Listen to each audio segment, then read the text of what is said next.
হোঁচট খাইতেই পারে মানুষ, চলতে গিয়ে মানুষ পিছলা খায়, তাই বলে কি পিছলা খাইয়া আর সোজা হইয়া দাঁড়ায় না, না ফিরেই থাকে?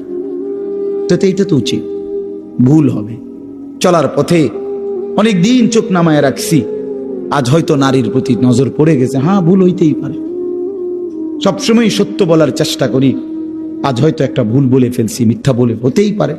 কিন্তু লাগাতার মিশা কথা, কথা বুঝছেননি আমার কথাটা? প্রত্যেক দিন মিশা কথা, প্রতিদিন বুঝি মানুষে সুদ খায়, প্রতিদিন বুঝি ওজনে কম দেয়, প্রতিদিন বুঝি কাস্টমারের ঠকা। এটা কি মুসলমান? এ কেমন ধরনের পাপী? 30 বছর বুঝি প্রত্যেক দিন টেলিভিশন চলবে আপনার ঘরে, প্রতিদিন আপনার ঘরে নিয়ম মাফিক নাচ গান নর্তকের ছবি চলবে। আপনাদের আখিরাত নাই? আপনার বিবি বাচ্চার আখিরাত নাই? তো এরা মরলে কোথায় যাবে? এদের পরিণতি কি হবে? আর আমি বাবা হিসাবে, অভিভাবক হিসাবে কি দায়িত্ব পালন করলাম? খাট পালং আর সোফা, ফার্নিচার, কাঁচের প্লেট আর নুনের বাটি, এটাই ছিল জিম্মাদারি না? একজন মুসলমানের দায়িত্ব তার স্ত্রী সন্তানের জন্য এই শুধু খাট পালং আর সোফা ফার্নিচার ব্যবস্থা করা, এই তো না?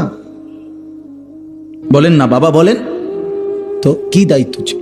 কোরআন শরীফে আছে, ওয়া'মুর আহলাকা বিস-সালাহ ওয়াসতাবির আলাইহা। আল্লাহ তাআলা বলেন, নবী আপনাকে বলছি, প্রতিটা বান্দাকে ঈমানদার বলে দেন, হে ঈমানদার, তোমরা প্রত্যেকেই নিজ নিজ পরিবারের সদস্যদেরকে নামাজের আদেশ করো। এই যে জিম্মাদারি, আপনার দায়িত্ব কি আল্লাহ বলছে, ওয়াসতাবির আলাইহা, এবং তুমি নিজেও নামাজের উপরে মজবুত থাকো।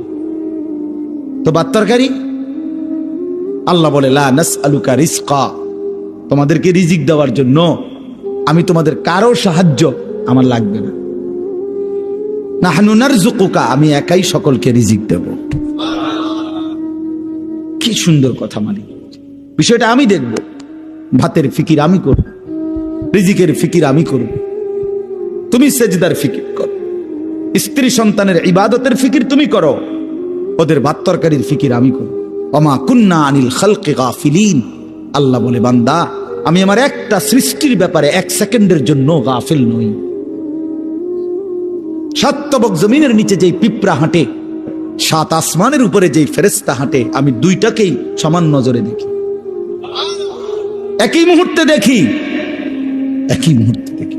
হিমালয়ের চূড়ায় আমি যখন আমার সৃষ্টি মাখলুকের রিজিক পৌঁছাই, আটলান্টিক মহাসাগরের গভীরেও তখনই রিজিক পৌঁছাই। আমি আল্লাহ, তুমি আমার কি মনে করছো? ওয়া ইম মিন শাইইন ইল্লা ইনদানা খাযাইনুহু, আল্লাহ বলেন